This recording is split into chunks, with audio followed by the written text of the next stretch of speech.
तर मला सांगा की तुमची पिढी आळशी होणार नाही किंवा तुमची पिढी ट्रॅकवरून घसरणार नाही असं तुम्हाला वाटत नाही का? बरोबर.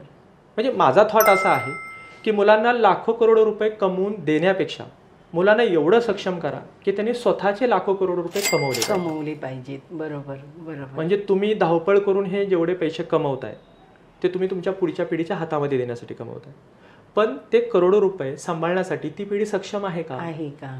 म्हणजे तुम्ही कदाचित 10 करोड कमवून तुम्ही तुमच्या मुलाला द्याल, पण तुमचा मुलगा तेवढा सक्षम आहे का की ते 10 करोड तो सांभाळू शकेल किंवा 10 करोडचे तो 20 करोड करू शकेल?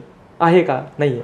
तर मला असं वाटतं की पेरेंट्सने, पालकांनी आपल्या मुलांच्या भवितव्यावरती जास्त विचार करायला हवा, मुलांना थोडासा वेळ द्यायला हवा. मुलं घडवणं हे आयुष्यामधलं सगळ्यात मोठं टार्गेट असायला पाहिजे. बरोबर. जे की आजकालच्या पेरेंट्समध्ये ते नाहीये. कारण पेरेंट्स स्वतःच्या करिअरबद्दल एवढे कॉन्शियस आहेत की त्यांना मुलांचं करिअर कुठेतरी त्यांनी शाळेच्या हातामध्ये दिलेलं आहे किंवा कोचिंग क्लासेसच्या हातामध्ये दिलेलं आहे की हा मुलगा, ही त्याची फीस, आता तुम्ही मला त्याला घडवूनच घरी पाठवा. तर ते तसं होत नाहीये. तर छत्रपती शिवाजी महाराजांना घडवण्यामध्ये जसा जिजाबाईंचा रोल होता तसं प्रत्येक घरामध्ये कुठेतरी जिजाबाई असायला हवी की जेणेकरून छत्रपती शिवाजी महाराज आपल्या प्रत्येकाच्या घरामध्ये जन्माला येतील आणि पुढे जाऊन घडतील.